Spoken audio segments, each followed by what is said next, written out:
form owner, initially the person that started the form, will be the only person that can delete the form, delete individual instances of the form, share or unshare the form. The ownership of a form can be transferred to another user within the same PerfectForms account. Only the current owner of the form can transfer ownership, and having done so, they will then lose the owner's privileges. A form will need to be shared before ownership can be transferred. With the shared form selected, click on the Migrate button. Select the Transfer Ownership option and click OK.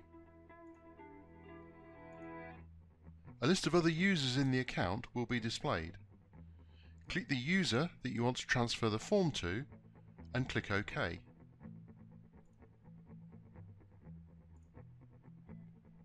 A confirmation message will be shown and the new owner displayed in the form's details.